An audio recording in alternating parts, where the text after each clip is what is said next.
guys, it's the Flagship Phantom, and today I'll be giving you an unboxing setup and demo of the new for 2025 Haunted Hill Farm Coat Rack Monster.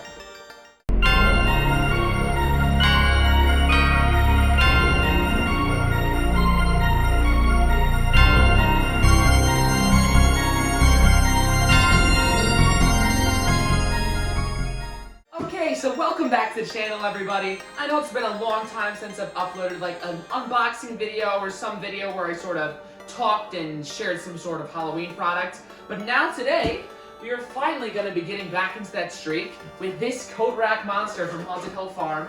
And I remember when this guy came out all the way back in 2014, I believe.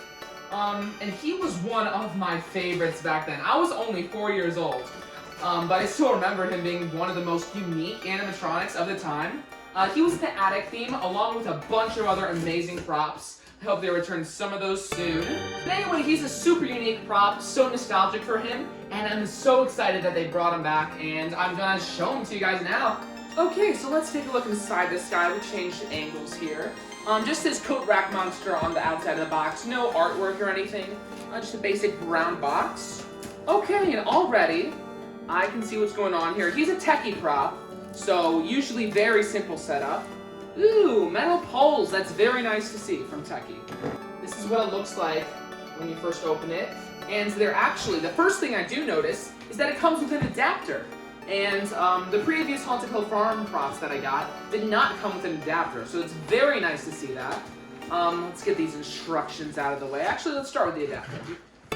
Yeah, I had my own adapter ready just in case, but super glad this guy comes with one. Dang. Right here, we got the adapter. Kind of ripped it out of the box. Just basic 6-volt 2-amp adapter right here. And I know this is something like most people would sound so weird to hear, but the smell of this guy is really good. It reminds me of all the way back in 2014. He still smells the same. So even though this guy's technically from Haunted Hill Farm and not Spirit, he's got that Spirit smell to him. Okay, so let's see what's going on in here. We have nice paper instructions looking right here, Haunted Hill Farm. Oh, very nice. This is like a booklet. This seems very familiar to the Stilts, Clown on Stilts instruction manual that I have. Must be a techie thing. But it's a nice booklet here. Really, really good. We got a sandbag here, always nice to have. Then we've got, here we have, this is almost like something you'd see at like a convention or something. We got a booklet with a ton of different Haunted Hill Farm props, mostly Sunstar it looks to be. But yeah, cool to see. Here we have a pole separator, and this is different than I usually see. They must have a new design. Because it has a round part here. It usually all be this round part and only one pole separator. But now there's a flat version, so I wonder if that's for square poles and stuff. Very nicely packaged in here. We got instructions for the pole separator, as well as a contact sheet for Haunted Hill Farm in case anything breaks. Very professionally packed, let me say. Super great.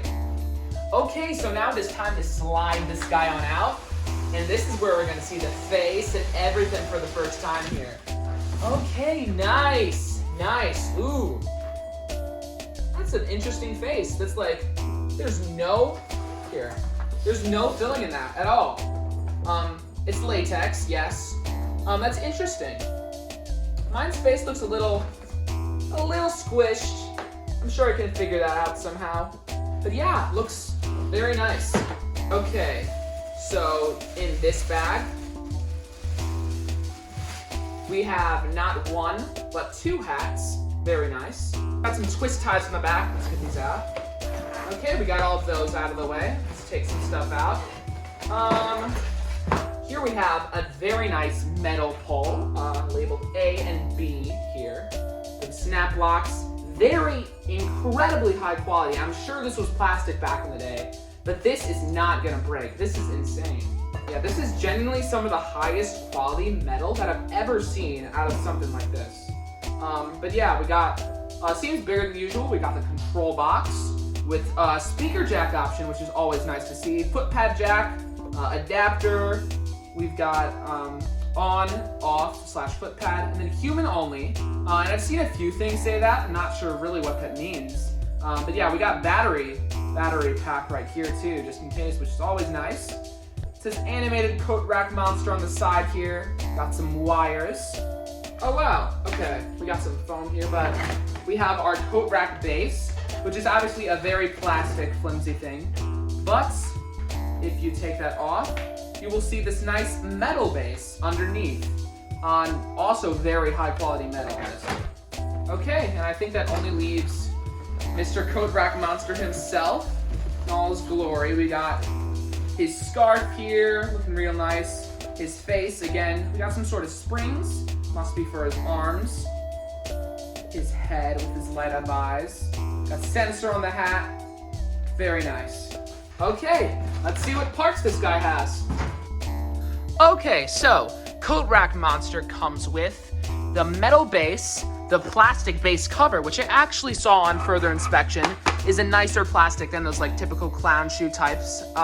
We've got the metal pole with a control box, the adapter, sandbag, 2 hats, the Coat Rack Monster himself, and these were hidden in the sleeves when I first pulled it out. 2 arm poles with foam on them, and they are posable, which is very nice. Okay, on to setting this guy up. Super excited. Okay, so let's start by taking the plastic base cover, sliding it right on over the metal base. Then we simply take the metal pole that has A and B on it, and then connect A to A using the snap lock right here.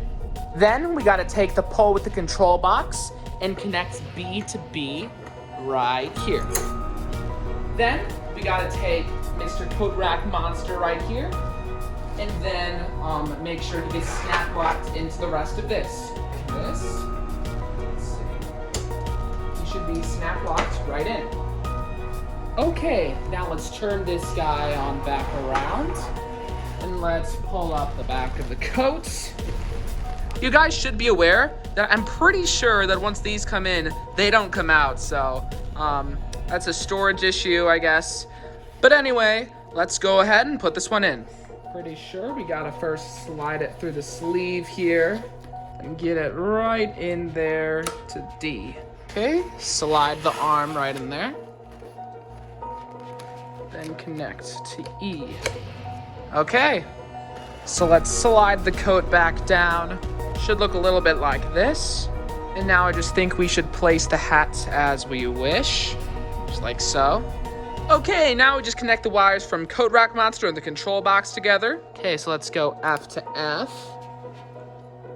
G to G, and then H to H right here.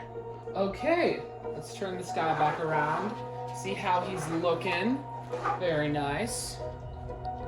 Now let's just adjust everything here a little bit.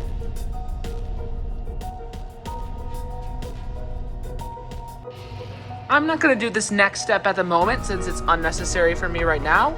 But you can, if you want, lift up this plastic base and then slide the sandbag right under it, full of sand, and then close it so he has a lot of weight on him.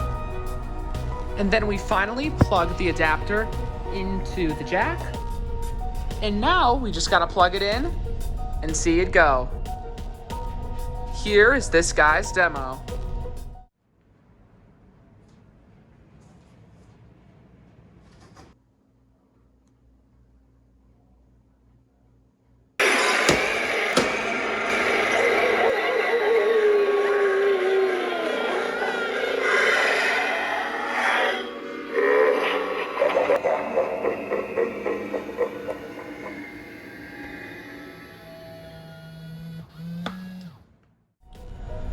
Okay, so there you have it. The 2025 Haunted Hill Farm Techie Coat Rack Monster, brought back from Spirit Halloween 2014. What are my overall thoughts on this guy? Well, I think that for one, he is an absolutely amazing scare. If you have no idea what to expect, I mean, he kind of just looks like a coat rack if you just look at him like this. But if someone's super unsuspecting, he'll just pop up right like that. His motion is so fast. One of the fastest I think I've ever seen in like retail. The only thing that kind of gives it away are these screws and his sensor on the hat. But what are you going to do? You kind of have to have those kind of things to make the prop work. I love all the detail he has, the different coats.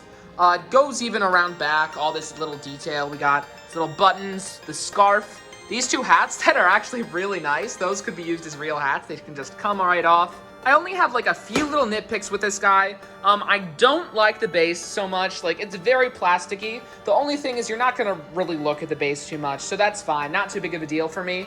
The main thing is kind of the face. I know it has to be very floppy to go down and with its motion, but I feel like, I don't know if it's just mine that's bad, because in the demo video it looks just fine, but you can see I've tried to fix it a little. It's not really working, but he has no sculpt. I can just like squish his face like this. So for its mold, I'm surprised it's holding up as good as it is.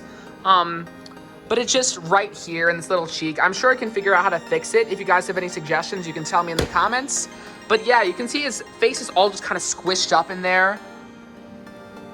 It just kind of goes like that. So there's no real way of preventing it from each time popping up. Because I can kind of fiddle around with it when it's static. But like if it keeps popping up and down, it's going to make its own decisions on how it looks. But that's the only issue I have with this guy. Overall, really amazing prop. I really do like this guy. He was a great concept back from 2014. So glad they brought him back. It's been over 10 years. I can't believe it. But overall, really good. Love the revamp. Totally new, high quality and stuff. And yeah. Stay tuned. I will be unboxing the convulsing nurse from Haunted Hill Farm as well once she arrives. But yeah, hope they keep bringing back old props like this. Love this series that Haunted Hill Farm is coming out with. And anyway, guys, this has been the Flagship Phantom, and I'll see you guys next time.